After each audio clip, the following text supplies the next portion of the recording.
Tasya Saroja, saya dari kelas 2G. Saya akan membaca dari materi 1 sampai materi 7.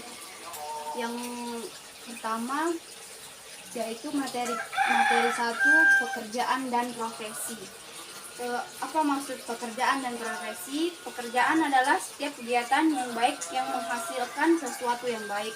Sedangkan profesi adalah bidang pekerjaan dengan syarat-syarat tertentu yang harus dipenuhi dalam keahliannya. Yang selanjutnya yaitu macam-macam jenis-jenis profesi, yaitu profesional, profesionalisme, profesionalitas, dan profesionalisasi. 3. Profesi kependidikan. Apa arti profesi kependidikan? Profesi kependidikan adalah bidang pekerjaan yang berperan dalam proses penyelenggaraan pendidikan di dalam suatu sekolah atau suatu lembaga. Selanjutnya materi kedua yaitu peran, hak, dan kewajiban guru. Yang pertama, peran, hak, dan kewajiban guru. Adapun hak yang dimiliki seorang guru dalam Undang-Undang Nomor 14 Tahun 2005 tentang guru dan dosen pada bagian 2 pasal 14 segmen 1 memperoleh penghasilan di atas kebutuhan hidup minimum dan jaminan kesejahteraan sosial, mendapatkan promosi dan penghargaan sesuai dengan tugas dan prestasi dalam pekerjaannya. Yang ketiga, memperoleh perlindungan dalam melaksanakan tugas dan hak atas kekayaan intelektual atau kecerdasan. Yang kedua, peran guru sebagai sebuah profesi, yaitu menurut National Education Association, syarat guru sebagai profesi terpenuhi karena memiliki kriteria jabatan yang melibatkan kegiatan intelektual, jabatan yang menggeluti suatu bidang tersebut, ilmu yang khusus. Selanjutnya, peran guru dalam pembelajaran pada siswa sekolah dasar.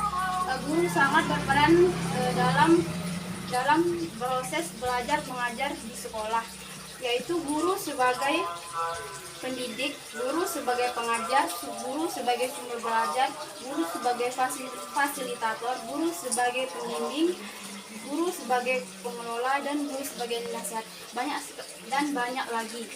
Yang materi ketiga, pengertian, maksud, serta tujuan kode etik profesi guru, yaitu kode etik profesi guru adalah untuk membimbing keputusan tentang moralitas manusia dalam menghadapi lingkungannya. Secara umum, etika dapat diartikan sebagai disiplin filosofis yang diperlukan dalam interaksi sesama manusia. Yang kedua, penetapan kode etik guru.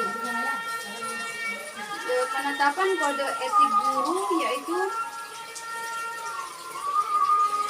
yang ketiga, sanksi pelanggaran kode etik guru. Apabila kita melanggari suatu kode etik guru, maka kita sebagai guru akan mendapatkan sanksi. Yang keempat, kode etik profesi guru di Indonesia. Yang keempat, kode etik profesi guru di Indonesia, yaitu guru berbakti membimbing peserta didik untuk membentuk manusia yang berakal dan berilmu. Yang selanjutnya, fungsi kode etik profesi guru, yaitu untuk melindungi pekerjaan sesuai dengan ketentuan dan kebijakan yang telah ditetapkan oleh pemerintah. Yang keenam, alasan pentingnya kode etik pada guru, yaitu perlindungan kepada pekerjaan sesuai dengan aturan dan praktik yang ada. Yang ketujuh, kandungan makna kode etik profesi guru, yaitu dalam nilai-nilai, misalnya dalam nilai-nilai agama. Yang delapan, upaya mewujudkan kode etik guru, yaitu membentuk guru yang berkualitas. Yang kedua, membentuk pendidikan yang baik. Yang ketiga, sarana dan prasarana pendidikan yang baik. Selanjutnya, materi keempat yaitu pengertian sertifikasi guru. Sertifikasi guru merupakan amanat Undang-Undang Republik Indonesia Nomor 20 Tahun 2003 tentang Sidiknas. Pada 61 menyatakan bahwa sertifikasi dapat berbentuk ijazah dan sertifikat kompetensi, tetapi bukan sertifikat yang diperoleh melalui pertemuan ilmiah seperti seminar, diskusi, panel lokalnya.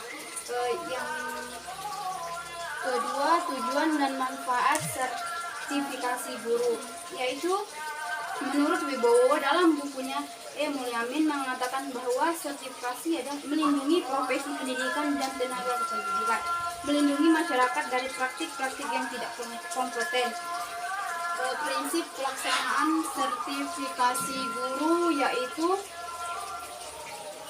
1. Sertifikasi guru dilaksanakan oleh program studi yang relevan dengan mata pelajaran guru.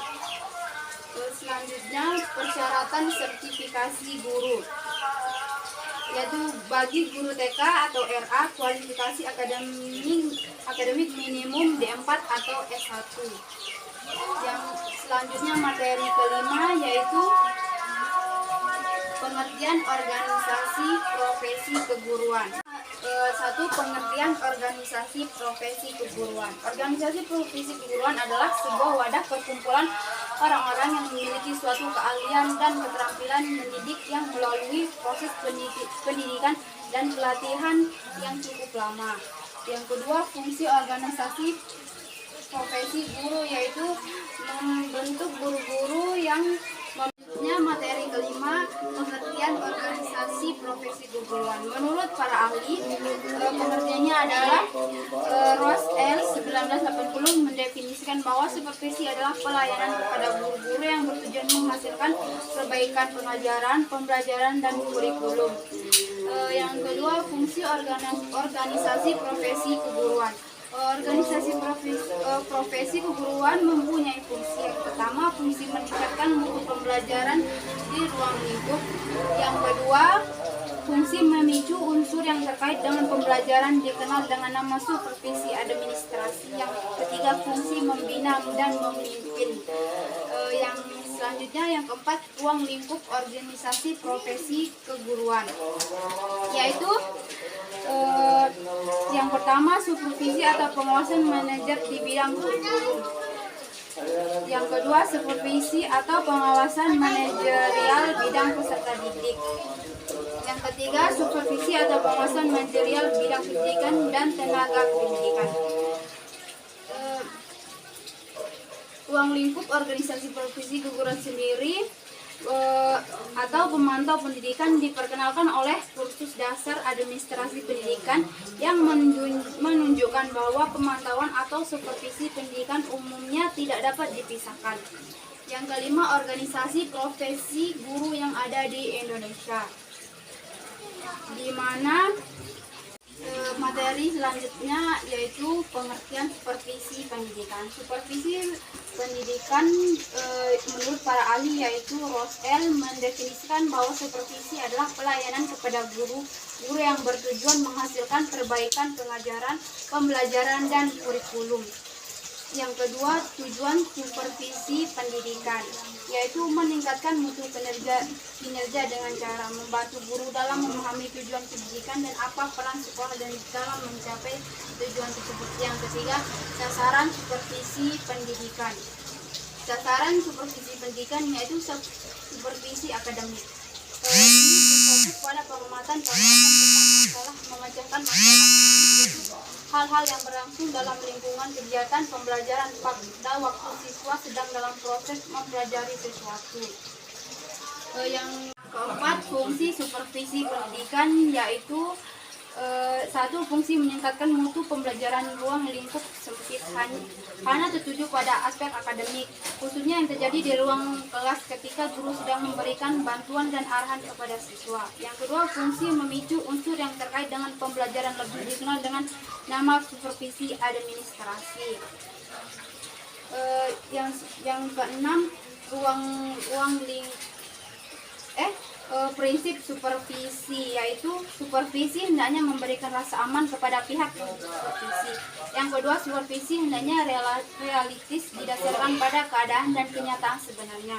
Yang keenam, ruang lingkup supervisi pendidikan. Ruang lingkup supervisi pendidikan mencakup 1. Supervisi atau pengawasan manajerial bidang kurikulum. 2. Supervisi atau pengawasan manajerial bidang peserta didik dan selanjutnya. Supervisi atau pemantauan pendidikan diperkenalkan oleh Kursus dasar administrasi pendidikan yang menunjukkan bahwa pemantauan atau supervisi pendidikan umumnya tidak dapat dipisahkan. Yang ke-7, dimensi supervisi pendidikan, yaitu 1. Bidang pendidikan, personel dan peralatan. Yang kedua, untuk kerja sebagai unit utama, pusat, unit implementasi teknis dan pekerjaan pendidikan di luar. Yang ke-8, pelaksanaan supervisi pendidikan. Pelaksanaannya itu observasi kelas. Yang kedua, saling mengunjungi. Dalam kegiatan belajar mengajar sudah ada wadah dari kegiatan untuk menambah pengetahuan dan meningkatkan kemampuan belajar. Yang selanjutnya, materi ke-7 yaitu kualifikasi dan pembinaan guru. Pengertian kualifikasi guru yaitu kualifikasi didefinisikan sebagai hal-hal yang secara akademik dan teknis diperlukan untuk melakukan tingkat pekerjaan tertentu. Tujuan dan manfaat kualifikasi guru. Tujuan kualifikasi guru yaitu menentukan kelayakan guru dalam melaksanakan tugas sebagai agen pembelajar, meningkatkan proses dan mutu hasil pendidikan. C. Meningkatkan martabat guru. D. Meningkatkan profesionalitas guru.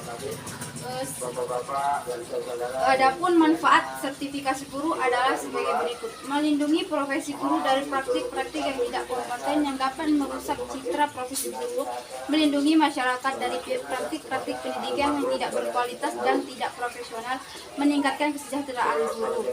Selanjutnya, usaha-usaha dalam membina profesionalitas guru, yaitu kunjungan kelas, temuan pribadi, rapat dewan guru. Sekian dari saya, lebih kurangnya mohon maaf. Wassalamualaikum warahmatullahi wabarakatuh.